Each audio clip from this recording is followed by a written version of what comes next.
మొట్టమొదటిగా ఈ పుత్తూరు ప్రాంతానికి నన్ను ఆహ్వానించి దేవుని వాక్యం ప్రకటించబడేటువంటి ఈ కార్యక్రమంలో నన్ను పాలిభాగస్తుడిగా చేసినటువంటి సహోదరుడు యాకోబు గారికి ఈ వేదిక ముఖంగా ప్రభునామలో శుభాలు కృతజ్ఞత తెలియజేస్తున్నాను.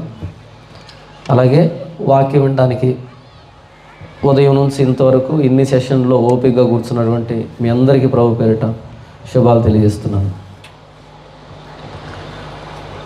ఈ సెమినార్లో భాగంగా ఈ మొదటి రోజు శ్రమలలో విధేయత అనేటువంటి ఈ అంశాన్ని నిర్ణయించడం జరిగింది. ప్రభు వారికి ఇచ్చినటువంటి ప్రేరేపణ. అందులో భాగంగా నేను యోబు గ్రంథం మొదటి అధ్యాయం మనకు బాగా పరిచయం ఉన్నటువంటి లేఖన భాగం. ఈ మొదటి అధ్యాయం మొదటి వచనం నుంచి 22 వచనాలు మొత్తంగా సందర్భాన్ని అంతటినీ ఆలోచిస్తాం. ఇది సభ అంటే క్రైస్తవ మామూలుగా ప్రసంగాలు జరుగుతుంటాయి కదా, అలాంటి సభ కాదు కాబట్టి, సెమినార్ కాబట్టి వాక్యాన్ని లోతుగా ఆలోచించేటువంటి ప్రయత్నం చేద్దాం. ఇక్కడ యోబు అనేటువంటి ఒక భక్తుడు ఉన్నాడు. ఈయన గూర్చి పరిచయాన్ని ఒకసారి చదివి వినిపిస్తాను. మొదటి వచనం నుంచి. ఊజు దేశం నందు యోబు అని ఒక మనుషుడు ఉండెను. అతడు యథార్థవర్తుడును న్యాయవంతుడునై దేవుని యందు భయభక్తులు కలిగి చెడుతను విసర్జించిన వాడు. అతనికి 7 కుమారులను 3 కుమార్తెలను కలిగిరి. అతనికి 7,000 గొర్రెలను 3,000 ఒంటెలను 500 జతల ఎడ్లను 500 ఆడుగాడిదలను కలిగి బహుమంది పనివారును అతనికి ఆస్తిగా ఉండను కనుక తూర్పు దిక్కు జనులందరిలో అతడే గొప్పవాడిగా ఉండెను. ఇక్కడ యోబును గూర్చి పరిచయాన్ని మనం చూసినప్పుడు ఈ పరిచయం ఇంతవరకు ఆయన బుద్ధి విషయంలో, ఆయన ప్రవర్తన విషయంలో అలాంటి వాడు అన్నది మొదటి వచనం అయితే, యథార్థవర్తనుడు న్యాయవంతుడు దేవుని యందు భయభక్తులు కలిగి చెడుతనాన్ని విసర్జించినవాడు. ఇక ఆయనకున్నటువంటి కుటుంబం ఏంటి అంటే 7 మంది కుమారులు 3 కుమార్తెలు. పాత నిబంధన కాలంలో మలాకి గ్రంథం వరకు కూడా ఆనాటి ప్రజల కోణం ఏంటంటే, ఆలోచన దృక్పథం ఏంటంటే, ఎక్కువ మంది పిల్లలు ఉంటే దేవుడు ఆశీర్వదించినట్టు. అందుకనే మనం దినవృత్తాంతం చదివినప్పుడు, రాజుల గ్రంథం చదివినప్పుడు వారికి ఎంతమంది భార్యలు, వారికి ఎంతమంది పిల్లలు అనేటువంటి ప్రస్తావన పదే మనం చూస్తూ ఉంటాం. ఎందుకంటే దేవుడు దీవించాడు అనేటువంటి కోణాన్ని చెప్పడం. ఇక్కడ యోబు 7 మంది కుమారులు అంట, 3 కుమార్తెలు అంట. ఇక 3వ వచనంలో ఆయనకున్నటువంటి ఆస్తి, అతనికి 7,000 గొర్రెలను 3,000 ఒంటెలను 500 జతల ఎడ్లను 500 ఆడుగాడిదలు కలిగి బహుమంది పనివారును అతనికి ఆస్తిగా ఉండెను కనుక తూర్పు దిక్కు జనులందరిలో అతడే గొప్పవాడిగా ఉండెను. ఇక ఆస్తి విషయానికి వస్తే తూర్పు దేశంలో ఉండేటువంటి జనుల్లో అతడే గొప్పవాడు. ఇక 4వ వచనం, ఆయన ఏం చేసేవాడు అంటే ఆయన మాత్రమే కాదు, మొదటి వచనంలో ఆయన కూర్చున్నటువంటి పరిచయం, తర్వాత ఆయన పిల్లలు, ఆయన ఆస్తి. ఇప్పుడు ప్రతిరోజు ఆయన దినచర్య ఎలా ఉండేది అంటే, అతని ప్రవర్తన అంటే పిల్లల ప్రవర్తన కూడా పరిశీలిస్తూ కుటుంబాన్ని అంతటిని కూడా యాజకత్వం చేస్తున్నాడు. ఆయన యాజకుడిగా వ్యవహరిస్తున్నాడు. అతని కుమారులందరూ వంతుల చొప్పున అనుదినము ఒకరికొకరు తమ ఇళ్లలో విందు చేయుటకై కూడినప్పుడు తమ 3 అక్క చెల్లెండ్రు తమతో కలిసి అన్నపానములు పుచ్చుకున్న వాళ్ళని వారిని పిలుస్తూ వచ్చారు. వారి విందు దినములు పూర్తి కాగా యోబు తన కుమారులు పాపం చేసి తమ హృదయముల్లో దేవుణ్ణి దూషించరేమో అని వారిని పిలువనంపించి వారిని పవిత్రపరిచి అరుణోదయం లేచి వారిలో ఒక్కొక్కరి నిమిత్తమై దహన బలి అర్పించుతూ వచ్చెను. యోబు నిత్యము అలాగను చేయుచుండెను. ఇంతవరకు ఆయన కేవలం తానొక్కడే నీతివంతుడు, యథార్థవంతుడు, చెడుతనాన్ని విసర్జించిన వాడు అని మాత్రమే కాకుండా తన కుటుంబం అంతటి పాప ప్రాయచిత్తం కోసం ప్రతినిత్యం యాజకత్వం చేస్తున్నాడు అని ఇంతవరకు ఆయన పరిచయం. ఇలాంటి ఒక పరిచయం కలిగినటువంటి గ్రంథం తర్వాత ఎలా కొనసాగబోతుంది అన్నది ఆశ్చర్యకరంగా ఉండబోతుంది. ఇక మీదటి నుంచి ఎలాంటి పరిచయం ఉంది అంటే ఇలాంటి క్వాలిటీస్ మనం ఎక్కడ చూసుండం ఈ కొత్త నిబంధన సమయంలోనే. కానీ పాత నిబంధనలోనే ఆదికాండం కంటే ముందు ఉండాల్సిన పుస్తకం ఇది. పాత నిబంధనలో మొట్టమొదటి పుస్తకం యోబు గ్రంథం. అయితే కూర్పులో ఇక్కడ వచ్చింది, జ్ఞాన సాహిత్యంలో ఇక్కడ పెట్టారు. కానీ వాస్తవానికి అబ్రహాము కాలంలో ఉండేటువంటి రచన ఇది, మొట్టమొదటి పుస్తకం పాత నిబంధనలో. ఇలాంటి పరిచయం కలిగినటువంటి ఒక పుస్తకం తర్వాత ఇది తీసుకుని పోతున్నటువంటి దారి వింతగా అనిపిస్తుంది. ఇంత మంచోడు, ఇంత ధనవంతుడు, ఇంత మంచి కుటుంబం, ఇంత అభివృద్ధి చెందినటువంటి కుటుంబం ఎలాంటి పరిస్థితులు ఎదుర్కోబోతుంది అనేది ఇక మీదట మనం చూస్తాం. చాలామందికి ఇప్పుడు కానీ గతంలో కానీ మానవుడికి ఉండేటువంటి ఆలోచన ఏంటంటే, అంటే మానవుడు అనే కంటే కూడా క్రైస్తవులకు ప్రత్యేకించి శ్రమలు అని ఎవరు మాట్లాడతారంటే క్రైస్తవులే మాట్లాడుకుంటాం. శ్రమలు ఇది క్రైస్తవులకి అర్థవంతమైనటువంటి పదంగా భావించాలి. క్రైస్తవానికి బయట శ్రమలు అన్నవి వాటికి అర్థరహితం. శ్రమలు లేవా అంటే ఉన్నాయి. కానీ క్రైస్తవుడికి వచ్చే శ్రమలకి ఒక కారణం ఉంటుంది. ఎక్కడి నుంచి అంటే పర సంబంధంగా ఒక కారణం ఉంటుంది. లోక సంబంధంగా వచ్చే శ్రమలకి భూ సంబంధమైన కారణం ఉంటుంది. మీకు అర్థమయ్యేటట్టుగా చెబుతాను. ఇంతవరకు పరిచయం మనం చూసుకున్నాం. ఇప్పుడు 6వ వచనం నుంచి చదువుకుందాం. వెంటనే ఎక్కడికి తీసుకెళ్తున్నాడు రచయిత మనల్ని అనంటే యోబును వదిలిపెట్టి పరలోకాన్ని తీసుకుని వెళ్తున్నాడు. అంటే ఇక మీదటి పుస్తకంలో మనం చదవబోయేటువంటి విషయాలన్నీ కూడా పరలోకపు కోణంలో మనం ఆలోచించబోతున్నాం. అలా చూపెడుతున్నాడు రచయిత. దేవదూతలు యెహోవా సన్నిధి నిలుచుటకై వచ్చిన దినం ఒకటి తటస్థించెను. ఆ దినము అపవాది ఎగువాడు వారితో కలిసి వచ్చెను. యెహోవా, నీవు ఎక్కడి నుండి వచ్చితవని వారిని అడుగుగా అపవాది, భూమి మీద ఇటు అటు తిరుగులాడుచు అందులో సంచరించుతూ వచ్చితనని యెహోవాకు ప్రత్యుత్తరం ఇచ్చెను. 6వ వచనంలో అపవాది అని 2వ నంబర్ పెట్టాడు. సాతాను, అపవాది, అపవాదం. అపవాదం అంటే ఏంటి? నింద మోపడం, నింద మోపడం.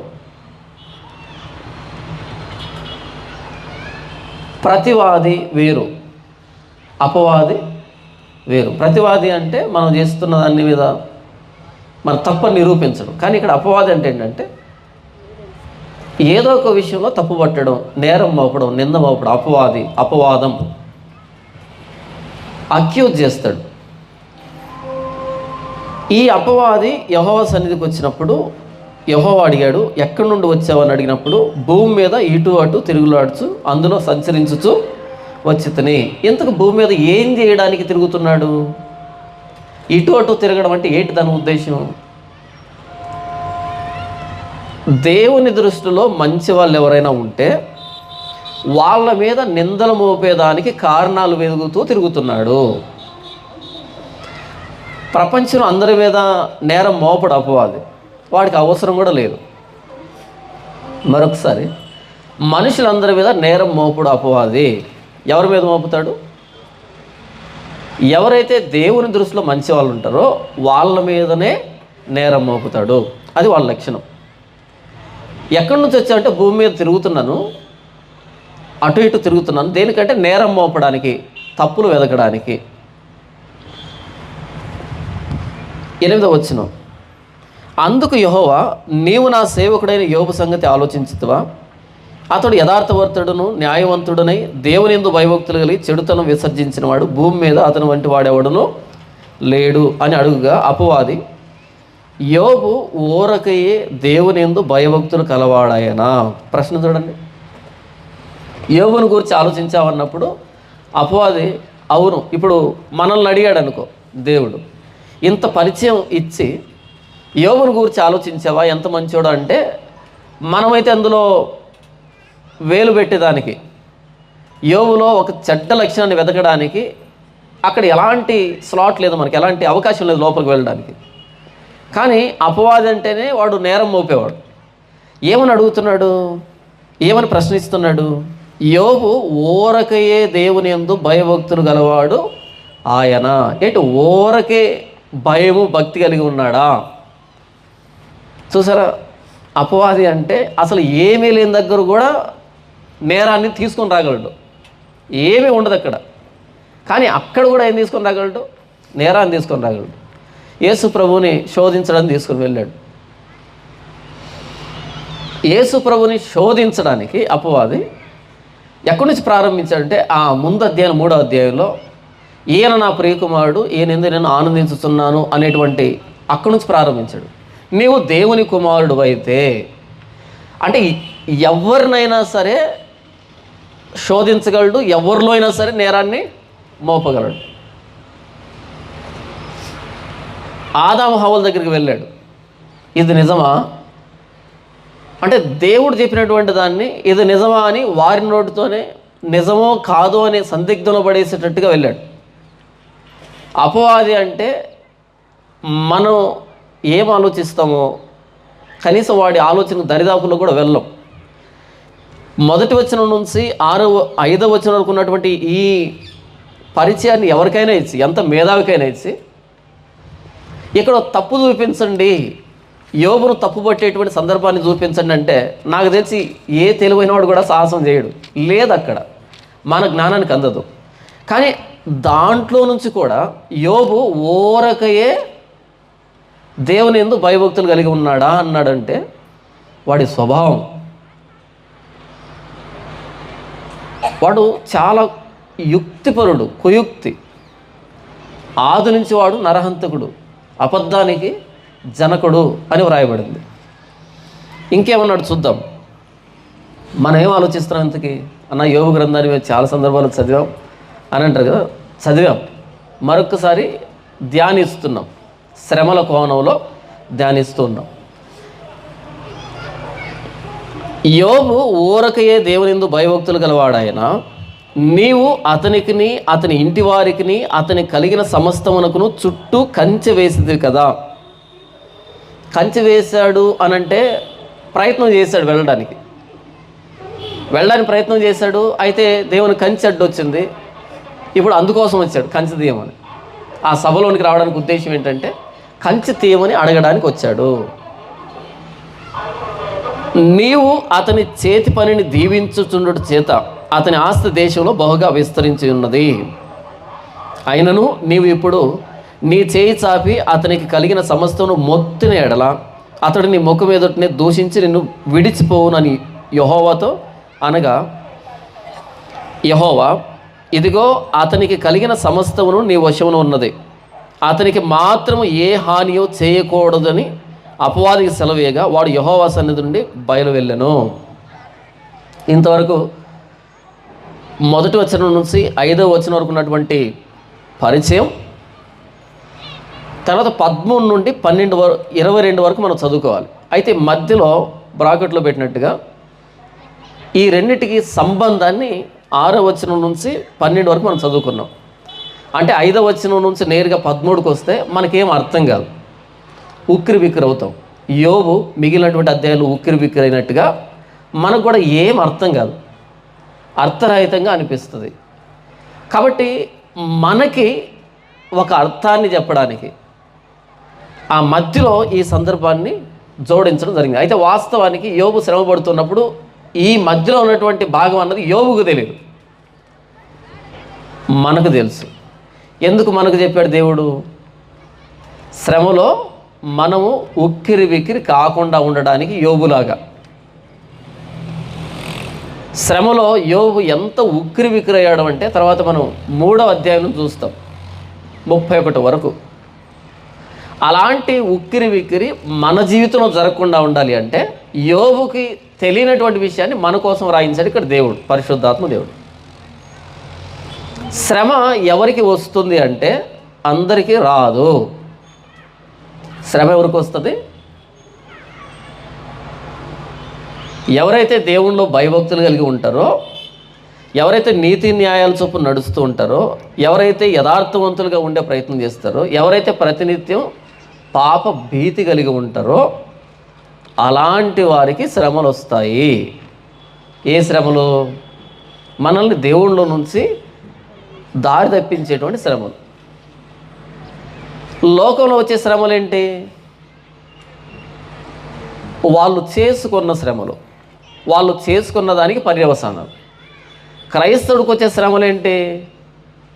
అపవాది మన మీద ప్రయోగిస్తున్నటువంటి శ్రమలు. రెండు శ్రమలకు తేడా ఉంది. మనం చేసి దానికి పర్యవసానాన్ని అనుభవిస్తున్నామంటే తప్పు మనదే, అవునా? మనం చేయకుండా మనకు శ్రమ వచ్చిందనుకో, ఎందుకు వచ్చింది? మనం దేవుళ్ళలో ఉన్నాం కాబట్టి. లోకం మిమ్మల్ని ద్వేషిస్తుంది. ఎందుకు ప్రభు అంటే, నేనంటే లోకానికి ఇష్టం లేదు కాబట్టి అంటాడు యేసు ప్రభు, అవునా? లోకం మిమ్మల్ని ద్వేషిస్తుంది ఎందుకంటే నన్ను బట్టి. అంటే నేను మంచోడిని కాదు అని కాదా? యేసు ప్రభు మంచోడని ఆయన్ను ద్వేషించలేక నన్ను ద్వేషిస్తుంది లోకం. లోకంలో మీ శ్రమ కలుగుతుంది అని యేసు ప్రభు చెప్పాడు. ఎందుకు కలుగుతుంది? లోకం చెడ్డదని నేను సాక్ష్యం ఇచ్చాను కాబట్టి.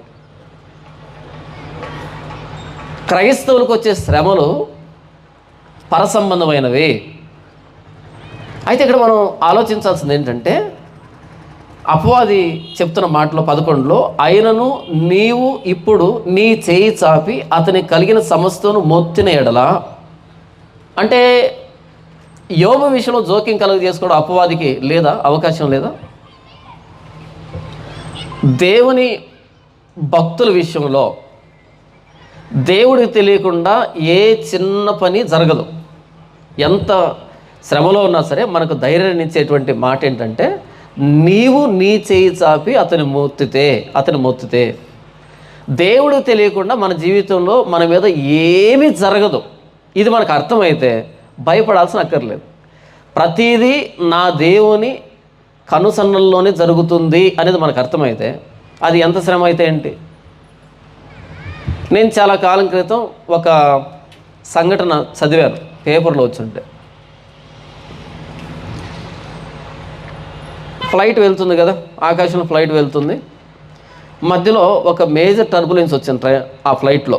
అంటే బాగా షేక్ అయిపోతుంది, ఇక క్రాష్ కావడానికి షేక్ అయిపోతుంది. ఇలా వెంటనే వీళ్ళు ఉంటారు కదా, ఎయిర్ హోస్టెస్ ఉంటారు కదా, వీళ్ళు వచ్చి సీట్ బెల్ట్ పెట్టుకోమని వాళ్ళందరికీ జాగ్రత్తలు చెప్తున్నారు, ఇలా ఉండండి అని భద్రత చెప్తుంటే అందరూ వణికిపోతున్నారు. ఏ క్షణంలో అయినా సరే క్రాష్ అవుతుంది. అందరూ వాళ్ళ దేవుడికి ప్రార్థన చేసుకుంటున్నారు. గందరగోళం అయిపోయింది ఫ్లైట్ అంతా. అయితే ఒక 80 సంవత్సరాల ముసలాయన, ఆయన దేవుడికి ప్రార్థన చేస్తూ గట్టిగా దేవుడికి కేకలు వేస్తూ ప్రభావ రక్షించు అంటే దేవుడిని రక్షించమని వేడుతున్నాడు. వేడుతూ అలా పక్కన చూసినప్పుడు ఆయన పక్కనే ఒక చిన్న పాప, 5 నుంచి 10 సంవత్సరాల వయసులో ఉన్న పాప ఒక సండే మ్యాగజైన్ తీసుకొని తాపీగా చదువుకుంటా ఉంది. ఏమీ ప్యానిక్ అవ్వలే, గందరగోళం పడలే. మిగతా అందరు పిల్లలు కానీ పెద్ద చిన్న అందరూ గందరగోళం అయిపోయారు. అప్పుడు ఈయనకి ఆశ్చర్యం అనిపించింది. ఇదేంటి, ఇంత గందరగోళంలో ఈ పాప ఇంత నింపాదిగా ఎలా చదువుతుంది తెలియట్లేదా అని అప్పుడు అడిగాడు. అమ్మాయి, ఇంత గందరగోళంలో ఉంది ఫ్లైటు, కానీ నువ్వేంటి ఏమీ పట్టినట్టుగా ఇలా చదువుతున్నావు, భయం లేదా నీకు అంటే, నాకెందుకు భయం అంది. అదేంటి క్రాష్ అవుతుంది ఇప్పుడు ఫ్లైట్ అంటే, అప్పుడు ఆ పాప ఉంది, ఆ ఫ్లైట్ని నడుపుతున్న పైలట్ మా నాన్నే. ఆ ఫ్లైట్ నడుపుతున్న పైలట్ ఎవరు? మా నాన్నే. అంటే ఆ పాప ఆలోచన ఏంటంటే, మా నాన్న నన్ను ఎందుకు చంపుతాడు? వీళ్ళందరికీ ఆ వ్యక్తి ఎలా తెలుసు అంటే పైలట్గా తెలుసు. ఎవడో ఆ పైలట్, వాడి ముక్కు తెలియదు కదా. వాళ్ళు అక్కడ లోపల కూర్చోంటారు క్యాబిన్లో, మనం బయట కూర్చోంటాం. వాడు ఎవడో మనకు తెలీదు, ముక్కు మొహ తెలీదు. ఆ పాప ఉద్దేశం ఏంటంటే, ఆలోచన ఏంటంటే, ఆ పైలట్ మా నాన్నే, నన్ను ఎందుకు చంపుతాడు? అది మైల్డ్ టర్బులెన్స్ కావచ్చు, మేజర్ టర్బులెన్స్ కావచ్చు, ఏదైనా కావచ్చు, నన్ను చంపుతాడా? చంపడు కదా, చంపుకోడు కదా. శ్రమలో ఉన్నప్పుడు మనకి ఓదార్పునిచ్చేది, ధైర్యాన్ని ఇచ్చేది ఏంటంటే ఆయన తన చెయ్యి చాపి మనల్ని ముడితే కానీ ఏ శ్రమ మన మీదకి రాదు అని మనకు అర్థమైనప్పుడు ఎంత శ్రమ వస్తే ఏంటి? ఆయన చంపేంత శ్రమ తీసుకొని వస్తాడా? ఒకవేళ చంపాడే అనుకుందాం, వచ్చిన నష్టం ఏంటి? బ్రతికుంటే ఇక్కడ ఉంటాం, చనిపోతే అక్కడ ఉంటాం. ఏంటి తేడా? అపోస్తలుడైన పౌలు దగ్గరికి వెళ్ళి చనిపోతే అన్నాం అనుకో, చనిపోతే లాభం అంటాడు ఆయన. నేను బ్రతుక్కి చావుకు మధ్య ఇరుకును పడి ఉన్నాను, కన్ఫ్యూజన్లో ఉన్నా అంటాడు. ఎందుకు అంటే చనిపోయి ప్రభువుతో పాటు ఉండాలని నాకు ఆశగా ఉంది, కానీ సంఘాన్ని చూస్తే సంఘం ఉన్నటువంటి పరిస్థితుల్లో నేను ఉండాలి కాబట్టి ఉంటున్నా తప్ప, ఒకవేళ సంఘాన్ని ఎవరైనా జాగ్రత్త తీసుకుంటే నేను వెళ్ళిపోతాను, ప్రభువుతో ఉంటాను అంటాడు. క్రైస్తవుడు శ్రమను చూసే విధానం ఏంటి అంటే ప్రభువు తన చెయ్యి చాపి ముట్టితే కానీ మనకు ఎలాంటి శ్రమ మన దరిదాపుల్లోనికి రాదు. మనకు వచ్చే ప్రతి శ్రమ పట్ల ఆయనకు స్పష్టమైన కోణం ఉంది, స్పష్టమైన దృష్టి ఉంది, కనబడుతున్నాం ఆయనకు మనం. చూడండి 12వ వచనం, 11. అయినను నీవు ఇప్పుడు నీ చేయి చాపి అతని కలిగిన సమస్తమును మొత్తిన ఎడల అతడు నీ ముఖం ఎదుటనే దూషించి నిన్ను విడిచిపోవునని యెహోవాతో అనగా, యెహోవా ఇదిగో అతని కలిగిన సమస్తమును నీ వశమును ఉన్నది, అతనికి మాత్రం ఏ హానియు చేయకూడదని అపవాది సెలవేగా. అతని కలిగిన సమస్తం నీ చేతిలో ఉంది.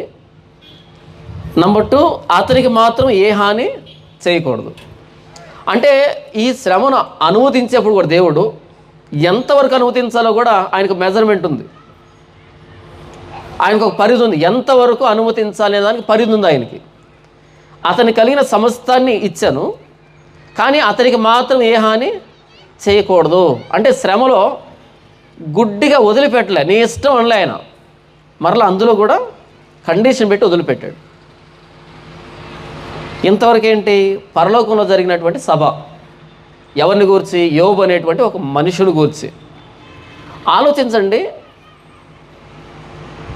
ఈ సమస్త సృష్టిని చేసిన దేవుడు ఒక మనిషి మీదకి వచ్చే శ్రమల విషయమై ఒక సభలో తీర్మానం చేయాల్సినంత పెద్ద విషయమా ఒక మనిషి ప్రాణం అనేది? నీవు కలుగు చేసిన సూర్యచంద్ర నక్షత్రాలను, ఆకాశ మహాకాశాలను జ్ఞాపకం చేసుకున్నప్పుడు నీవు నరపుత్రుడిని జ్ఞాపకం చేసుకున్నట్టుకు వాడు ఏ పాటి వాడు అంటాడు కీర్తనకారుడు. మొత్తం యూనివర్స్ని అంతటిని ఆయన వర్ణిస్తూ అక్కడ ఇంత సృష్టిని చూసినప్పుడు నీవు నరపుత్రుని జ్ఞాపకం చేసుకోవడానికి వాడు ఏ పాటి వాడు? ఆశ్చర్యపోతాడు కీర్తనకారుడు. అసలు మానవుని జ్ఞాపకం చేసుకోవడానికి వాడు ఏ పాటి వాడు? అవునా? యేసుప్రభు దగ్గరికి శిష్యులు వచ్చి భయపడుతూ, మేము బయటికి వెళ్తే వాక్యాన్ని ప్రకటించడానికి మమ్మల్ని చంపేటువంటి పరిస్థితులు ఉన్నాయి అన్నట్టుగా ముఖం పెట్టినప్పుడు యేసుప్రభు అన్నాడు, 5 పిచ్చుకలు 2 కాసులకు అమ్మబడును, ఆయనను మీ పరలోకపు తండ్రి సెలవు లేక వాటిలో ఒక్కటి కూడా నేలను పడదు. ఏమని చెబుతున్నాడు యేసుప్రభు? 5 పిచ్చుకలు 2 కాసులకి. పిచ్చుక అంటే చిన్న పక్షి, దానికి పెద్ద విలువ ఉండదు. 5 పిచ్చుకలు 2 కాసులకు వచ్చేస్తాయంట. ఆయనను మీ పరలోకపు తండ్రి సెలవు లేక వాటిలో ఒక్కటి కూడా నేలను పడదు. ఏంటి పిచ్చుకలకి ఎంత ప్రాముఖ్యత ఉంటుందో? పట్టించుకుంటాడు పిచ్చుక ప్రాణాన్ని దేవుడు అని చెప్పే ఉంటాడు. దాని కింద అంటే మీ తల వెంట్రుకలన్నీ లెక్కించబడ్డాయి. అంతకంటే చిన్న వెంట్రుకను గురించి యేసు మాట్లాడుతూ మీ వెంట్రుకలు లెక్కించబడ్డాయి. వెంట్రుక రాలాలి అంటే దేవుని అనుమతి కావాలి. మరి తల రాలాలి అంటే, వెంట్రుక రాలాలి అంటే దేవుని అనుమతి కావాలంటే, మరి తల రాలాలంటే అలా రాలిపోద్దా? అలా పడిపోద్దా? పడుతుందా? నా కుడి ప్రక్క 1000 మంది పడినను, ఇంకోవైపు 10,000 మంది పడినను అపాయం నా దగ్గరికి వస్తుందేమో అన్నాడు. రాదు, నిశ్చేత. 10,000 మంది దండెత్తి వచ్చినా సరే, సైన్యం మోహరించినా సరే నేను సంతోషంగా పడుకొని సుఖంగా నిద్రపోతాను ఏ భయం లేకుండా అంటాడు ఆయన. అవునా? ఎక్కడి నుంచి వచ్చింది ఆ ధైర్యం అంటే దేవుణ్ణి అర్థం చేసుకున్నప్పుడు వస్తుంది ఈ ధైర్యము. దేవుణ్ణి అర్థం చేసుకున్నప్పుడు ఈ ధైర్యం వస్తుంది. కానీ యోబుకి ఈ విషయాలు తెలియదు. యోబు తెలియక ఉక్కిరి బిక్కిరి అయ్యాడు. కానీ మనకెందుకు దేవుడు వ్రాయించాడు అంటే మీరు కాకండి. శ్రమలో ధైర్యం ఎక్కడి నుంచి వస్తుందంటే దేవుని నుండి వస్తుంది, పరిష్కారం నుండి కాదు.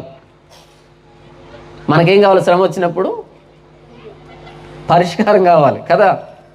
ఈ చర్చిలో కాకపోతే ఇంకో చర్చిలో, ఆ పాస్టర్ కాకపోతే ఇంకో పాస్టరు. అవునా?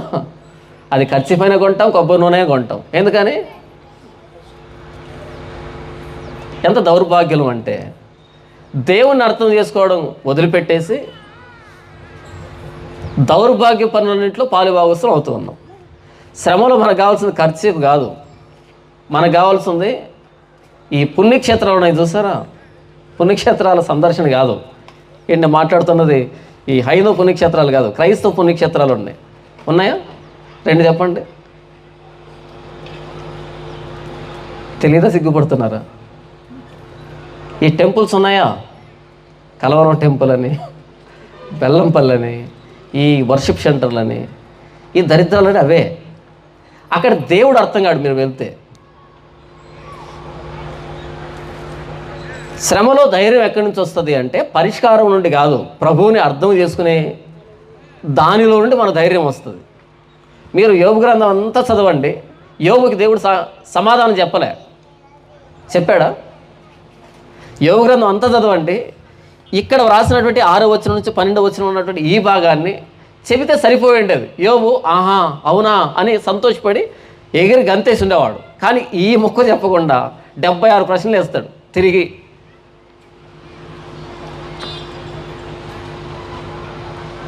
సమస్యలో పరిష్కారం వస్తే ప్రభువు మనకు అర్థం కాడు. సమస్యలోనే ప్రభువుని అర్థం చేసుకోవాలి. ఇక్కడ పరలోకం నుండి యోబు కష్టాలని చూపించే ప్రయత్నం చేస్తున్నాడు రచయిత.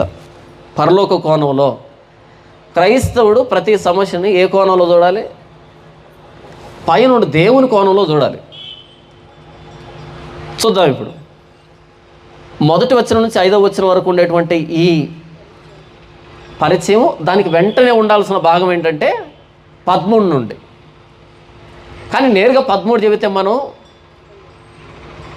ఆందోళనకు గురవుతామని, గాబరా పడిపోతామని మనకి ఇక్కడ కారణాన్ని చెప్పి తర్వాత పరిచయం చేస్తున్నాడు. ఇక్కడ నేను చదివి వినిపిస్తాను.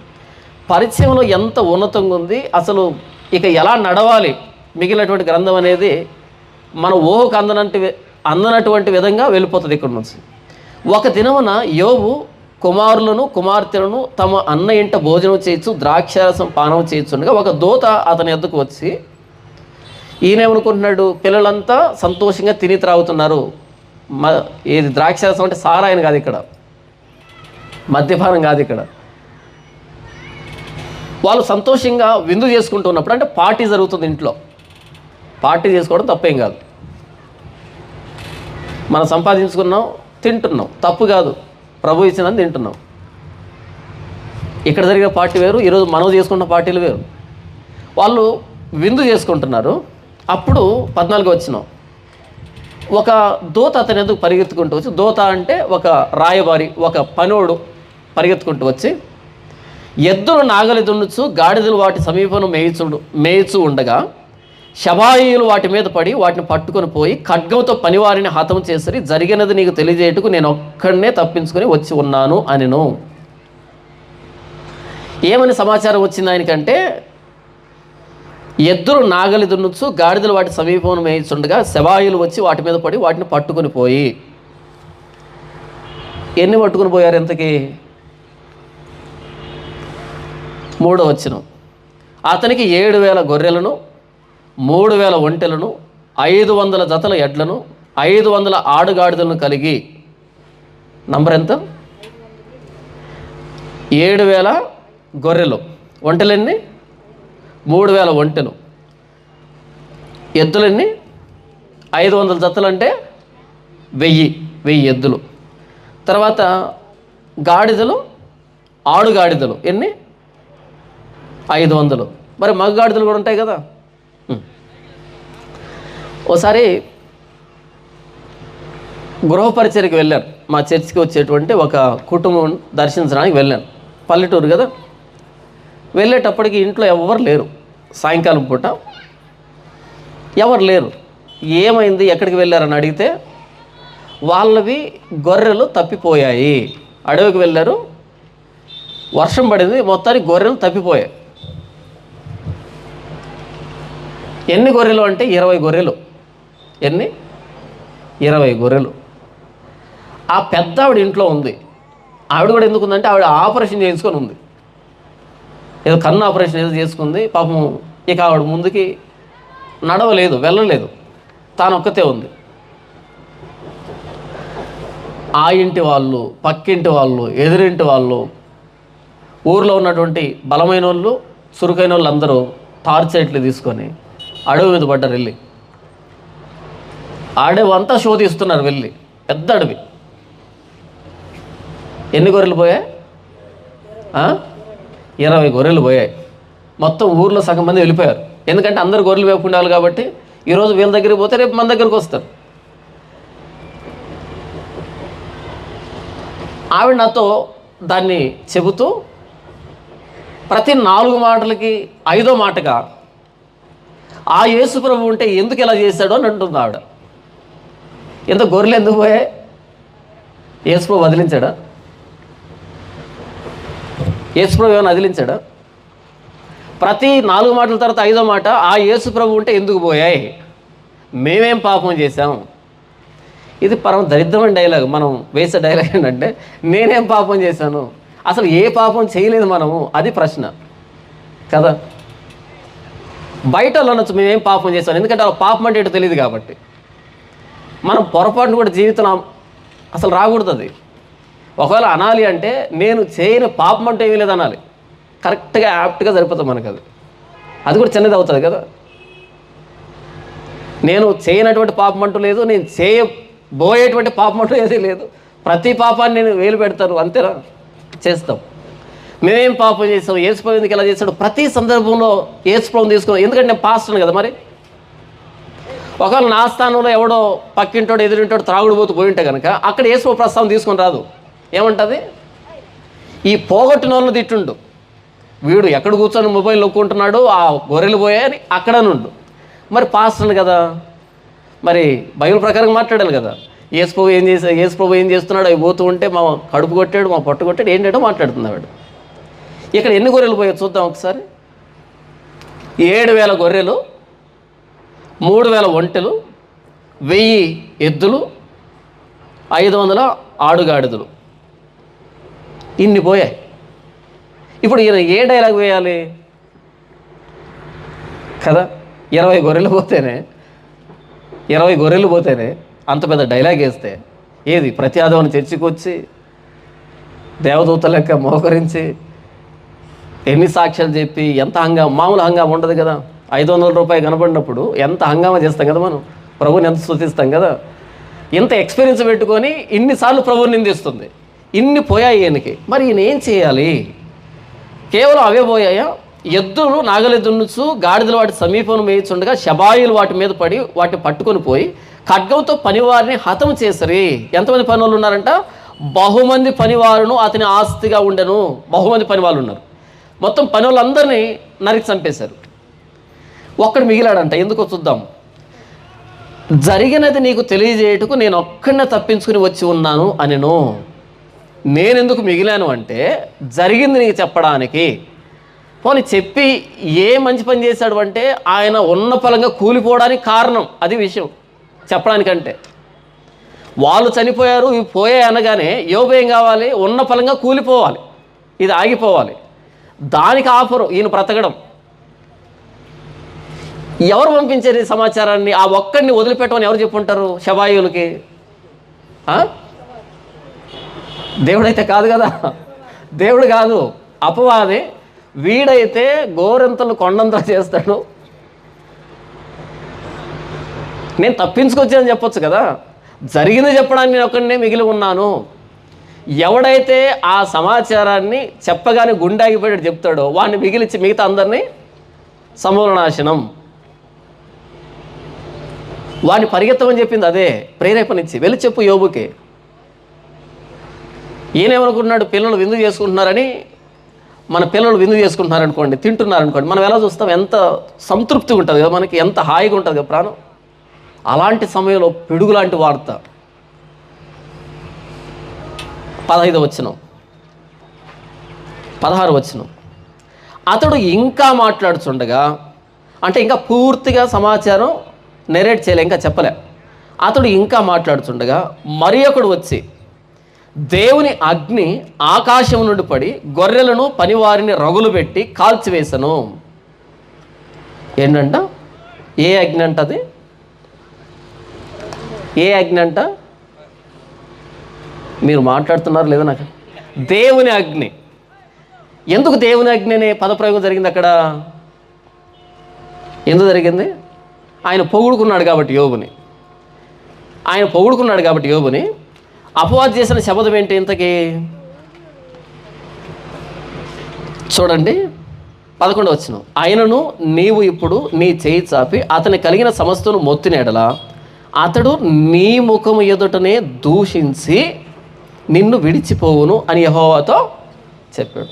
ఇప్పుడు యోబు షబాయుల్ని నిందిస్తే అపవాది శపథం నెరవేరదు. యోబు ఎవరిని దూషించాలి ఇక్కడ? దేవుణ్ణి. కాబట్టి ఏ సమాచారం ఇచ్చింది ఆ పరిగెత్తుకుని వచ్చేవాడితో? దేవుని అగ్ని ఆకాశం నుండి పడి, అంటే ఒక పెద్ద మెరుపు వచ్చింది, ఆ మెరుపుతో ఇలాంటి విపత్తు సంభవించింది అని చెప్పలే. ఏమని చెప్పింది? దేవుని అగ్ని ఆకాశం నుండి పడి గొర్రెలను పనివారిని రగులు పెట్టి కాల్చివేసను. మిగిలినటువంటి పశువుల్ని దేవుని అగ్ని పడి కాల్చివేసింది. అప్పుడు యోబు ఏమనాలి? నీలాంటి నాలాంటి వ్యక్తి అయితే, దేవా ఇన్ని రోజులు ఎంత నమ్మకంగా నేను సేవిస్తున్నాను. యోబు గ్రంథం మనం 28 చూసినప్పుడు చివరికి వచ్చినప్పుడు, గురి యొద్దకు తగలవలనని ఆయన మెరుపునకు ఆజ్ఞాపిస్తున్నాడు. మెరుపు అనేది ఎక్కడంటే అక్కడ పడదు. మెరుపు నేలను దాకితేనే కదా పిడుగంటారు దాన్ని. పిడుగంట తెలుసు ఇంతకి? పిడుగంట తెలుసా? ఏంటి పిడుగంటే? అలా పైన రథం పోతూ ఉంటే అది ఊడిపోయి కింద పడుతుందా? పిడుగంటే ఏంటంటే మెరుపు నేలను తగిలినప్పుడు దాన్ని పిడుగంటారు. అది ఎక్కడ పడుతుంది ఇంతకీ? చెట్లు పెద్దగుంటే దాని మీద పడుతుంది, బిల్డింగ్ పెద్దగుంటే పడుతుంది. గురి యొద్దకు తగలవలనని. ఎక్కడ తగలాలో గురి అది. ఊరకే ఈ సృష్టిలో ఏది జరగదు. ఇప్పుడు ఎక్కడ పడినా సరే గురి ఇదే, ఆయన గురి. ఈ సృష్టిలో యాక్సిడెంట్ అనేది లేదు. యాక్సిడెంట్ అంటే ఏంటి?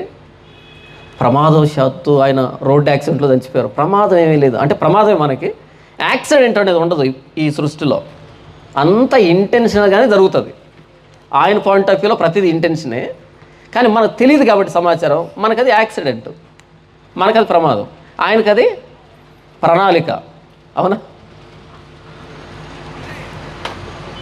అహాబు యుద్ధానికి వెళ్ళాడు. ఎలా వెళ్ళాడు? మారు వేషం వేసుకొని అసలు రాజు ఉండేటువంటి దాని మీద కాకుండా పక్కన ఉండి నేను రాజుని కాదు అనేటట్టు వెళ్ళాడు. గురి చూడకుండా కూడా బాణం వదిలాడు. గురి చూడకుండా. అది ఎక్కడికి వచ్చి తగిలింది? అహాబుకి. ఎక్కడ తగిలింది అది? కవచపు కీలు మధ్య. మొత్తం కవర్ చేస్తున్నాడు పాపం. మారువేషం వేసుకున్నాడు. ఒకడు గురి చూడకుండా విసిరాడు. అయినా సరే దానికి గురి పెట్టింది ఎవరు? ఇంతకి గాల్లో బాణం ఎగిరింది, దానికి గురి చూపించింది ఎవరు? అలా ఎక్కడ చూపించాలంటే కవచపు కీలు మధ్య. కాబట్టి యాక్సిడెంట్ అనేది ఉండదు ఈ సృష్టిలో. ప్రతిదీ ఇంటెన్షనే, ప్రతిదీ ప్లాన్డ్గా జరుగుతుంది. అయితే నాకు తెలియదు, నీకు తెలియదు కాబట్టి మనం ప్రమాదం అనుకుంటాం. ఇక్కడ అపవాది ఆకాశం నుండి పెద్ద మెరుపు పడింది, ఆ మెరుపుతో గొర్రెలన్నీ కాలిపోయాయి, రగిలిపోయాయి అని నెరేట్ చేయకుండా, అని చెప్పకుండా ఏం చెప్తుందంటే ఆకాశం నుండి దేవుని అగ్ని పడింది. కాబట్టి నువ్వు ఎవరిని నిందించాలి ఇప్పుడు? ఇది ప్రకృతి వైపరీత్యం అని పొరపాటును కూడా అనుకోవద్దు. ప్రకృతి వైపరీత్యం వల్ల నా గొర్రెలు పోయాయని అనుకుంటావేమో. కాదు, ఇది దేవుని అగ్ని. కాబట్టి నువ్వు నిందించాలంటే ఎవరు నిందించాలి? దేవుని నిందించాలి. దేవుని దూషించాలంటే దేవుడు అనే పదాన్ని యాడ్ చేశాడు వాడు. చూడండి అక్కడ ఏం రాయబడుతుందో, అతడు ఇంకా మాట్లాడుతుండగా మరి ఒకడు వచ్చి దేవుని అగ్ని ఆకాశం నుండి పడి గొర్రెలను పనివారిని రగులు పెట్టి కాల్చివేసను, దానిని నీకు తెలియజేయటకు నేను ఒక్కడనే తప్పించుకుని వచ్చి ఉన్నాను అనెను. ఒకటి పూర్తిగా వినకముందే ఒక ప్రమాదాన్ని, రెండవ ప్రమాదం చెప్పడం జరుగుతుంది. ఇది చెప్పిన తర్వాత ఒక అర్ధగంట చెబితే కోలుకొని ఉంటాడు కదా, కోలుకోకూడదు యోబు కోలుకోకూడదు, పూర్తిగా వినకూడదు. 17 వచనం, అతడు ఇంకా మాట్లాడుతుండగా ఇంకా రెండవ ప్రమాదాన్ని పూర్తిగా ఏం జరిగింది పూర్వపరాలు ఆలోచించి ఆయన ఒక నిర్ధారణకు రాలే. అతడు ఇంకా మాట్లాడుతుండగా మరి ఒకడు వచ్చి కల్దీయులు 3 సమూహములుగా వచ్చి ఒంటెల మీద పడి వాటిని కొనిపోయి ఖడ్గం చేత పనివారిని చంపి నీకు దాన్ని తెలియజేయటకు నేను ఒక్కడిని తప్పించుకుని వచ్చి ఉన్నాను. 18వ వచనం, అతడు ఇంకా మాట్లాడుతుండగా వేరొకడు వచ్చి నీ కుమారులను నీ కుమార్తెలను తమ అన్న ఇంట భోజనం చేయొచ్చు ద్రాక్షారసం పానం చేయుచుండగా గొప్ప సుడిగాలి అరణ్య మార్గముగా వచ్చి ఆ ఇంటి 4 మూలలను కొట్టగా అది యవనుల మీద పడినందున వారు చనిపోయి దానిని నీకు తెలియజేయటకు నేను ఒక్కడినే తప్పించుకొని వచ్చి ఉన్నాను అనెను. ఒక ప్రమాదం వెంట ఒక ప్రమాదం. ఒక్కో దేశం ఇక్కడ షబాయిలు కానీ తర్వాత ఇంకొకరు కానీ కల్దీలు కానీ వీళ్ళందరూ కూడా ఎవరంటే నలువైపులా దాడి, ముప్పేట దాడి, నలువైపులా దాడి చేస్తూ పైనుంచి దేవుని అగ్ని అన్ని వైపులా యోబు మీద శ్రమ కుమ్మరించబడింది. ఇక్కడ చెప్పినటువంటి షబాయిలు కానీ తర్వాత వచ్చినటువంటి కల్దీలు కానీ వీళ్ళంతా ఉన్నారు కదా, వీళ్ళు ఎవరు అంటే చుట్టుపక్కల ఉన్నటువంటి శత్రు రాజ్యాలు, ఇవన్నీ శత్రు ప్రాంతాలు. భూ సంబంధమైన శ్రమ వచ్చిందంటే మానవుడు తట్టుకోగలడేమో, కానీ పైనుండి దేవుని అగ్ని కూడా పడినప్పుడు ఆయన తప్పించుకునేదానికి దారి లేదు. పైనుంచి ప్రమాదం, చుట్టువైపులా ప్రమాదం. ఇది మొదటి 5 వచనంలో పరిచయం అయితే, ఈ పరిచయానికి ఏమాత్రం పొంతం లేనటువంటి దాని కొనసాగింపు. ఇది మొదటి అధ్యాయంలో ఉన్నటువంటి పరిస్థితి. ఇందులో ఇది 100% శ్రమ అనుకుంటే, ఇందులో నాకు తెలిసి 1%, 2% కూడా నా జీవితంలో నీ జీవితంలో శ్రమలు రావు. 1%, 2% కూడా రావు. వస్తే 1% రావచ్చేమో.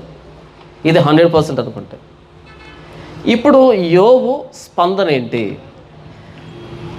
యోబు దేవుని నమ్మాడు అంటే, మనం దేవుని నమ్ముతున్నామంటే ఆ నమ్మకం ఏ రకమైన నమ్మకం అనేది ఎప్పుడు తెలుస్తుంది అంటే శ్రమ వచ్చినప్పుడు తెలుస్తుంది. శ్రమకి మనం స్పందించే విధానం మనం దేవుని ఎలా నమ్ముతున్నాం అనే దాన్ని తెలియజేస్తుంది. అన్నీ బాగున్నప్పుడు నేను కూడా మంచి మాటలే మాట్లాడతాను, అందరూ మంచి మాటలే మాట్లాడతాం. బాగున్నప్పుడు అందరూ దేవుని స్తుతిస్తాం, పెద్ద విశేషమేం కాదు అది. ఇప్పుడు యోబు స్పందన ఏంటి అనేది చూద్దాం. 20వ వచనం, అప్పుడు యోబు లేచి తన పై వస్త్రం చింపుకొని తల వెంట్రుకలు గొరిగించుకొని నేల మీద సాష్టాంగపడి నమస్కారం చేసి ఇట్లా నేను. ఇక్కడ యోబు తన విలాపాన్ని, దుఃఖాన్ని, తన రోదన్ని బహిరంగంగా తెలియజేస్తున్నాడు. ఏడవడం తప్పు కాదు. చాలామంది ఏమనుకుంటారు అంటే క్రైస్తవులు ఏడవకూడదు అనుకుంటారు. ఏడుపు రాకపోతే ఏడవాల్సిన అక్కర్లేదు, ఏడుపుని నిగ్రహించుకునే శక్తి ఉంటే నిగ్రహించుకోవచ్చు, తప్పు లేదు. కానీ ఏడ్చేంత మాత్రం చేత విశ్వాసం లేదని కాదు. ఎవరైనా క్రైస్తవ్యంలో ఏడుస్తున్నారనుకో, శ్రమ వచ్చి, పక్కన వాళ్ళు ఏమనుకుంటారు తెలుసా? అత్యంత పునీతులు ఉంటారు, అవునా? వాళ్ళు ఏమనుకుంటారు, ఆకి ఎంత గట్టిగా ఏడుస్తుందంటే ఏమి నమ్మింది అసలు యేసు ప్రభుని కదా. అన్న ఇంత గట్టిగా ఏడుస్తున్నా అంటే ఏమి నమ్మాడు యేసు ప్రభుని, అవునా? అన్నీ ఉన్నప్పుడు బాగా చెప్పాడు, ఇప్పుడేమో గుండె పగిలేటట్టు ఏడుస్తున్నాడు. ఇదేనా విశ్వాసం అంటే? ఇదేనా భక్తి అంటే? ఇదేనా బైబిల్ నేర్పించింది అంట మనం? ఖచ్చితంగా అంటాం. ఎందుకని? మనం పునీతం కావాలంటే పక్కనోడిని ఎంత దౌర్భాగ్యం చేస్తే అంత పునీతం కదా మనం పరిశుద్ధులు ఎప్పుడు అవుతా అంటే పక్కనోడు ఎంత దిగజారిపోతే అంత పరిశుద్ధులై అవుతాం మనం. వాడికి అన్ని సలహాలు ఇచ్చి, వాడి మీద అన్ని రాళ్ళు వేసి, వాడిని అంత ఏడిపించి అప్పుడు మనం పరిశుద్ధులు అవుతూ ఉంటాం. అదొక విధమైన సంతోషం కదా. క్రైస్తవులు ఏడవచ్చు, గుండె పగిలేలా ఏడవచ్చు, తప్పేం కాదు.